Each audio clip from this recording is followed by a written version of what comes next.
Les campus d'excellence répondent à un appel, c'est un appel à manifestation d'intérêt, mais c'est pas tout à fait la dénomination, mais qui s'appelle territoire d'innovation pédagogique.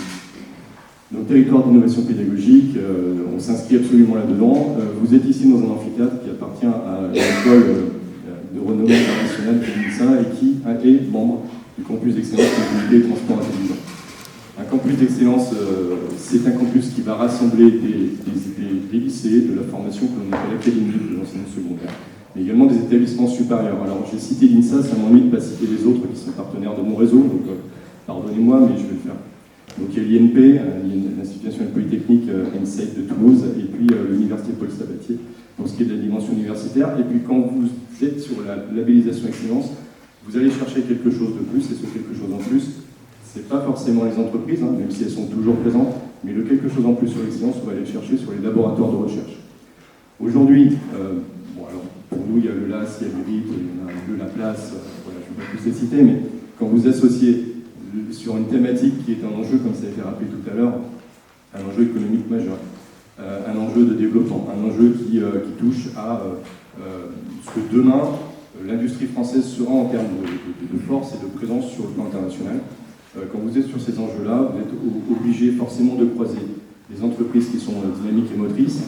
Alors pour nous, j'ai le micro, j'en profite, Benjamin Paul, malheureusement il est absent, mais je prends son temps de parole, parce que sinon vous auriez eu un temps beaucoup plus restreint, Benjamin a un temps très bavard. Donc nous travaillons avec Continental Automotive France, nous travaillons avec Actia Group, nous travaillons avec Renault Software Labs, nous travaillons avec une société qui s'appelle S2I, une société en sciences de l'ingénieur.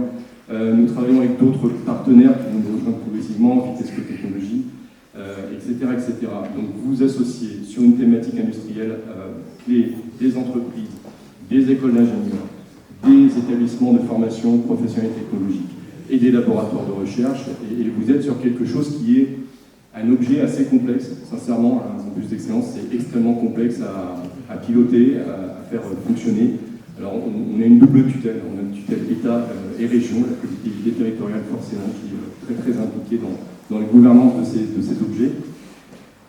Et pour faire le lien avec les territoires d'innovation, moi qui suis le premier président de ce campus, j'ai parfois l'impression d'être revenu au XVIIIe siècle et d'être complètement dans la conquête de l'Ouest. C'est-à-dire que devant nous, les territoires sont absolument vierges.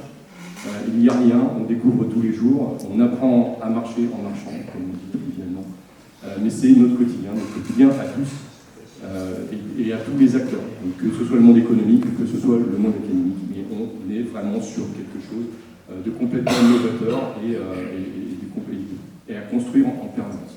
Voilà, donc, merci de m'avoir laissé participer à cette